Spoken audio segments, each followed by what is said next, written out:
Hormuz കൈയടക്കി സംഘർഷത്തിൽ കടലിടുക്കിനെ ആയുധമാക്കി കളിക്കുന്ന ഇറാന് കനത്ത തിരിച്ചടിയായിരിക്കുകയാണ് ഒരു പ്രസ്താവന. ഹോർമൂസ് ഇറാന്റെ സ്വത്തല്ല എന്ന് UAE. ഹോർമൂസ് കടലിടുക്കിൽ ഇറാൻ ബന്ധമുള്ള കപ്പലുകളെ തടയാനുള്ള US-ന്റെ നീക്കത്തിനിടെ കടലിടുക്ക് ഇറാന്റെ സ്വത്തല്ല എന്നാണ് UAE പറയുന്നത്. ഗൾഫ് രാജ്യങ്ങൾ ഹോർമൂസിനെ മോചിപ്പിക്കാനുള്ള രാജ്യാന്തര ശ്രമങ്ങൾക്കൊപ്പമാണ് എന്നും UAE വ്യക്തമാക്കി. UAE president Sheikh Mohamed bin Zayed Al Nahyan Bahrain രാജാവ് ഹമദ് ബിൻ ഇസ അൽ ഖലീഫയുമായി മനാമയിൽ കൂടിക്കാഴ്ച നടത്തിയെന്നാണ് റിപ്പോർട്ട്. ഇറാൻ ആക്രമണങ്ങളെ തുടർന്നുള്ള സാഹചര്യങ്ങൾ വിലയിരുത്തി കടലിടുക്ക് തോന്നും പോലെ അടയ്ക്കാനും തുറക്കാനുമുള്ള ഇറാന്റെ നടപടി ലോക സുരക്ഷയ്ക്ക് ഭീഷണിയാണെന്ന് UAE മുന്നറിയിപ്പ് നൽകുന്നു.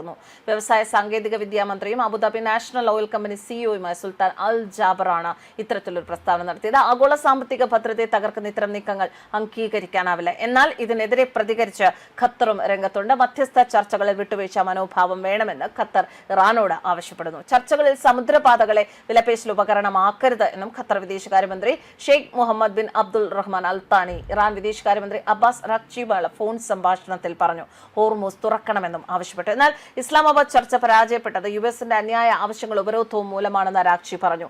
US സെൻട്രൽ കമാൻഡ് നൽകിയ അറിയിപ്പ് പ്രകാരം ഒമാൻ തീരം, ഹോർമൂസ് കടലിടുക്ക് എന്നിവിടങ്ങളിലാണ് കപ്പൽ ഉപരോധമെന്ന് UK മാരിടൈം ട്രേഡ് ഓപ്പറേഷൻസ് അറിയിക്കുന്നു. ഇപ്പോൾ ഹോർമൂസിനെ വെച്ച് വിലപേശുന്ന ഇറാൻ ഇതോടെ കനത്ത തിരിച്ചടിയാണ് ഉണ്ടായിരിക്കുന്നത്. പേർഷ്യൻ ഗൾഫിനും ഒമാൻ ഉൾക്കടലിനും ഇടയിലുള്ള കടലിടുക്കാണ് ഹോർമൂസ്. ഹോർമൂസ് കടലിടുക്കിന് സമീപത്ത് വെച്ചാണ് ഇസ്രയേലിന്റെ ചരക്ക് കപ്പലായ MSC ഏരീസ് ഇറാൻ റവല്യൂഷണറി ഗാർഡുകൾ നേരത്തെ പിടിച്ചെടുത്തത്. ഹോർമൂസ് കടലിടുക്ക് ഇറാൻ സൈന്യത്തിന് ഉപരോധിക്കാൻ സാധിക്കുന്ന ഒരു പ്രദേശമാണ്. ഇതിന്റെ വടക്കൻ തീരത്ത് ഇറാനും തെക്കൻ തീരത്ത് ഐക്യ അറബ് എമിറേറ്റും ഒമാന്റെ ഭാഗമായ മുസന്തവുമാണ്. ലോകത്തെ സമുദ്ര ചരക്ക് പാതയിൽ ഏറ്റവും പ്രധാനപ്പെട്ടതാണ് ഹോർമൂസ്. ഇത് തടഞ്ഞാൽ ലോകത്തെ ചരക്ക് ഗതാഗതത്തിന്റെ വലിയൊരു തോതാണ് നിലയ്ക്കുന്നത്. എന്തായാലും നേരത്തെ ചെങ്കടൽ പാത യമനിലെ ഹൂതികൾ ഉപരോധിച്ചിരുന്നു. ഇസ്രയേലിലേക്ക് പോകുന്നതും വരുന്നതുമായ കപ്പലുകൾ ഇവർ ആക്രമിച്ചതോടെ ഇസ്രയേലിനും പ്രതിസന്ധി നേരിട്ടിരുന്നു. എന്നാൽ ഹോർമൂസ് തടഞ്ഞതോടെ അറബ് രാജ്യങ്ങൾ ഉൾപ്പെടെ പ്രതിസന്ധിയിലാണ്. ഏഷ്യയിലേക്കുള്ള ചരക്ക് കപ്പലുകൾ ഹോർമൂസ് കടലിടുക്ക് വഴിയാണ് പോകുന്നത്. ലോകത്തിലെ ഏറ്റവും വലിയ എണ്ണ ചെക്ക് പോയിന്റ്, അങ്ങനെയാണ് ഈ കടലിടുക്കിനെ വിശേഷിപ്പിക്കുന്നത്. US എനർജി ഇൻഫർമേഷൻ പ്രകാരം 2028 പ്രതിദിനം 21 മില്യൺ ബാരൽ എണ്ണയാണ് ഈ കടലിടുക്കിലൂടെ കടത്തിവിട്ടത്. ആഗോള പെട്രോളിയം വ്യാപാരത്തിന്റെ 21%. ഹോർമൂസ് കടലിടുക്കിനെ മറികടക്കുന്നതിനായുള്ള പൈപ്പുകൾ സൗദി അറേബ്യയ്ക്കും UAE-ക്കും മാത്രമാണുള്ളത്. ഹോർമൂസ് കടലിടുക്കിന്റെ സുരക്ഷ ആഗോള സമ്പദ് വ്യവസ്ഥയ്ക്ക് നിർണായകം. ഹോർമൂസ് കടലിടുക്കിന്റെ വീതി 54 കിലോമീറ്റർ ആണ്. പേർഷ്യൻ ഗൾഫിലുള്ള പെട്രോളിയം കയറ്റുമതി രാജ്യങ്ങൾക്ക് സമുദ്രത്തിലേക്ക് വഴി തുറക്കുന്ന ഏക കടൽ മാർഗമാണിത്. ലോകത്തിലെ ദ്രവീകൃത പ്രകൃതിവാതകത്തിന്റെ 1/3 ഭാഗവും മൊത്തം ആഗോള എണ്ണ ഉപഭോഗത്തിന്റെ 25% ഹോർമൂസ് കടലിടുക്കിലൂടെയാണ് കടന്നുപോകുന്നത്. അതുകൊണ്ട് തന്നെ വളരെ തന്ത്രപ്രധാനമായ സ്ഥലമായാണ് കടലിടുക്കിനെ കണക്കാക്കുന്നത്. ശരാശരി 15 ടാങ്കറുകളിൽ 16.5 മുതൽ 17 വരെ മില്യൺ ബാരൽ അസംസ്കൃത എണ്ണ ഓരോ ദിവസവും ഈ പാതയിലൂടെ കൊണ്ടുപോകുന്നുണ്ട്. ലോകത്തിലെ ഏറ്റവും തന്ത്രപ്രധാനമായ കടലിടുക്കായി ഹോർമൂസിനെ കണക്കാക്കുന്നതിന് പിന്നിലെ കാരണവും ഇത് തന്നെയാണ്. ഹോർമൂസ് കടലിടുക്കിലൂടെ കടന്നുപോകുന്ന US നാവികസേന ഉൾപ്പെടെയുള്ള സമുദ്ര ഗതാഗതം ഇറാനിയൻ നാവികസേനയുമായി സമ്പർക്കം പുലർത്തുന്നുണ്ട്. ഇതൊക്കെ നോക്കുമ്പോൾ ഹോർമൂസ് കടലിടുക്കിന് മേൽ ഇറാന് ചെലുത്താൻ കഴിയുന്ന സവിശേഷ സ്വാധീനം വളരെ പ്രധാനമാണ്.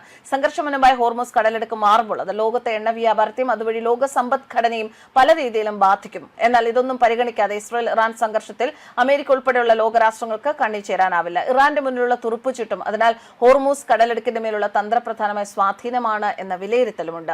ഹോർമൂസിൽ ഒരു ചെറിയ തടസ്സം പോലും ഊർജ്ജാരോഗ്യ മേഖലകളെ അപകടത്തിൽ ആക്കും. യുദ്ധം തുടങ്ങിയ ശേഷം 22 കപ്പലുകൾ ആക്രമിക്കപ്പെട്ടു, 10ഓളം ജീവനക്കാർ കൊല്ലപ്പെട്ടു. നിലവിൽ എണ്ണക്കപ്പലുകൾ ഉൾപ്പെടെ 800ഓളം ചരക്ക് കപ്പലുകൾ കടലിൽ കുടുങ്ങിക്കിടക്കുകയാണ്. ആയിരക്കണക്കിന് കപ്പൽ ജീവനക്കാർ ലക്ഷ്യസ്ഥാനത്ത് എത്താനാവാതെ പാതി വഴിയിൽ ഒറ്റപ്പെട്ട് കഴിയുകയാണ്. ഹോർമൂസ് അടച്ചതോടെ ഭക്ഷ്യവസ്തുക്കളുടെ വിലയും വിമാന നിരക്കും രാജ്യാന്തര വിപണിയിൽ കുതിച്ചുയർന്നു.